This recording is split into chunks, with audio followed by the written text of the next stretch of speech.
Hello बच्चों, कैसे हैं आप? आशा करती हूँ आप सभी बहुत अच्छे होंगे। तो बच्चों, आज आपकी हिंदी की क्लास 6 का चैप्टर नंबर 17 शुरू करते हैं। आपके चैप्टर का नाम है बच्चों पवित्र हाथ और मदर टेरेसा का आर्य। ठीक है, आप नाम से ही जान गए होंगे पाठ के कि ये जो हमारा पाठ है ये किनके ऊपर है? मदर टेरेसा के ऊपर है। चलिए शुरू करते हैं पाठ को। इस पाठ में करुणा और ममता की साक्षात प्रतिमा मदर टेरेसा के जीवन वृत्तांत का वर्णन किया गया है। गरीबों, असहायों, अपाहिजों को माँ का अथाह प्रेम, स्नेह व दुलार बांटने वाली यह संत महिला हम सबके लिए प्रेरणा स्रोत हैं। इन्होंने जितना हम लोगों को प्यार और स्नेह दिया है, इनके लिए जितना भी कहा जाए उतना एकदम कम है। ठीक है, चलिए शुरू करते हैं बच्चों। अमेरिकी सीनेटर कैनेडी ने एक बार भारत स्थित शरणार्थी शिविरों का दौर किया। एक शिविर में उन्होंने देखा कि एक महिला एक असहाय व्यक्ति की सेवा में लगी हुई है। रोगी उल्टी दस्त व खून से लथपथ पड़ा था, लेकिन महिला बड़ी तन्मयता से उसकी सफाई व सेवा में लगी थी। कैनेडी ने यह दृश्य देखकर बहुत प्रभावित हुए। वे उस महिला के निकट जाकर श्रद्धापूर्वक झुककर बोले, क्या मैं आपसे हाथ मिला सकता हूँ? वह महिला अपने हाथों को देखकर बोली, ओह अभी नहीं, अभी मेरे हाथ साफ नहीं है, अभी मेरे हाथ गंदे हैं। कैनेडी ने भाव विह्वल होकर उनके हाथ अपने हाथ में ले लिए और कहा, नहीं नहीं, इन्हें गंदे कहकर इनका अपमान मत कीजिए, ये बहुत पवित्र हैं। इन हाथों को अपने सिर से लगाना मेरा सौभाग्य होगा। यह कहते हुए कैनेडी ने उनके हाथों को अपने सिर पर रख लिया। यह पवित्र हाथ ममता और सेवा की साक्षात मूर्ति मदर टेरेसा का था, जो सचमुच हजारों लोगों के लिए माँ थी। उन्होंने हम सबको अथाह प्यार, स्नेह, दुलार, सेवा, त्याग आदि दिया। वे करुणा, त्याग, तपस्या, परोपकार और प्रेम की साक्षात देवी थी।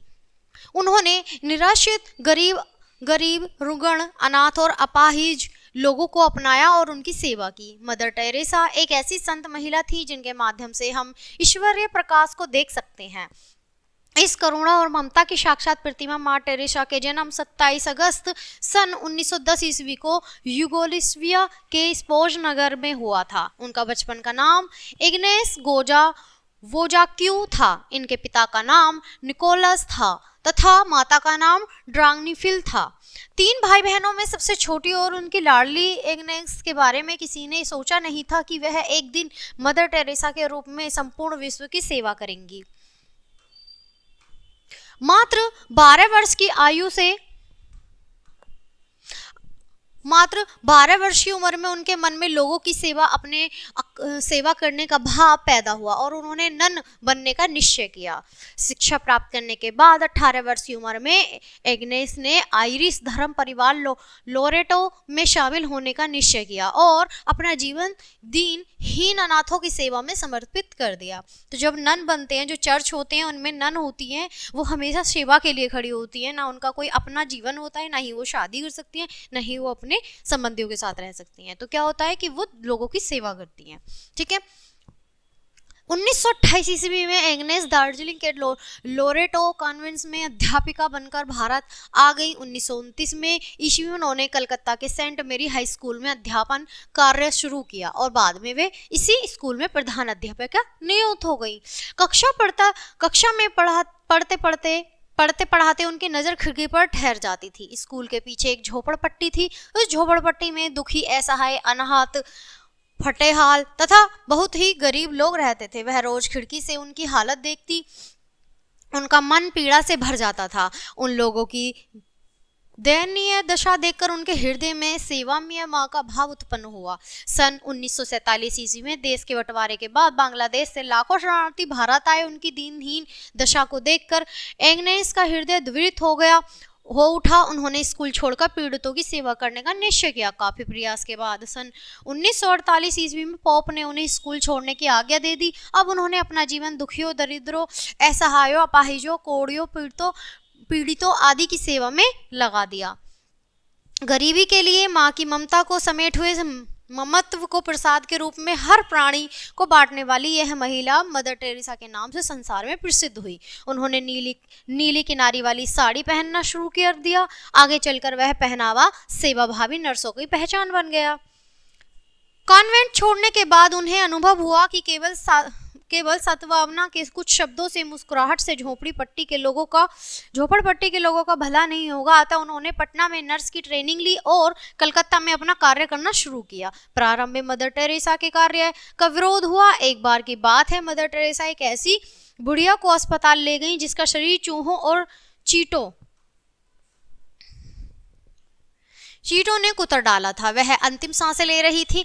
डॉक्टरों ने उसका इलाज करने से मना कर दिया। मदर उसे अपनी बाहों में उठाकर दूसरे अस्पताल की ओर दौड़ी, लेकिन उस बुढ़िया ने उनकी बाहों में ही दम तोड़ दिया। इसके बाद मदर ने प्रण किया कि अब ऐसे मरणासन अनाथों के लिए कहीं घर की व्यवस्था करनी होगी। कलकत्ता नगर पालिका के सहयोग से उन्हें एक ऐसी इमारत मिल गई जो पहले धर्मशाला हुआ करती थी।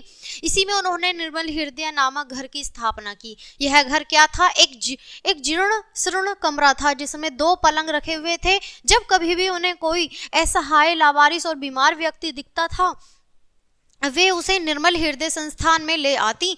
यहाँ स्नेह, सहानुभूति व प्यार के साथ उसकी सेवा और उपचार करती। मदर टेरेसा के कार्य से प्रभावित होकर कलकत्ता नगर निगम ने उन्हें कालीघाट के पास एक पुराना मकान दे दिया। उन्होंने थोड़े समय में ऐसा कार्य कर दिखाया कि उनसे आर्क विश्व प्रभावित हुए बिना ही रह सके और 7 अक्टूबर 1950 ईस्वी को कैथोलिक चर्च द्वारा उनकी संस्था को मिशनरीज ऑफ चैरिटी की मान्यता मिल गई। मां टेरेसा द्वारा सींचा गया यह छोटा पौधा आज बट वृक्ष के रूप में संसार में फैल गया है। उन्होंने शिशु सदन की स्थापना की जिसमें अनाथ, अपंग समाज तथा माँ बाप के द्वारा त्यागे गए अवंचित बच्चों का पालन पोषण होता है। उनकी शिक्षा की व्यवस्था की जाती है। रोगियों के पुनर्वास के लिए प्रेम घर और शांति नगर की स्थापना भी उन्होंने की, जिनमें रोगी इलाज कराते हुए शांतिपूर्वक प्यार भरे वातावरण में रहते हैं और स्वास्थ्य लाभ प्राप्ति करते हैं।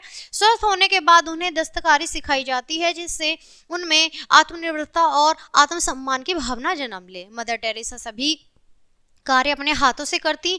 उन्हें किसी काम में कोई शर्म नहीं आती थी। मदर टेरेसा रोगियों का मल मूत्र भी स्वयं साफ करती थी। वह सुबह से लेकर शाम तक लगातार काम करती रहती और हमेशा उनके चेहरे पर संतोष की मुस्कान रहती थी। 1962 ईस्वी में उन्हें पद्मश्री की उपाधि से विभूषित किया गया। 5 सितंबर 1997 ईस्वी को यह दिव्य प्रकाश सदा के लिए भारत माँ की गोद में समा गया। पूरे संसार में शोक की लहर दौड़ गई। उस दिन संसार ने अपनी करुणमय माँ को खो दिया था।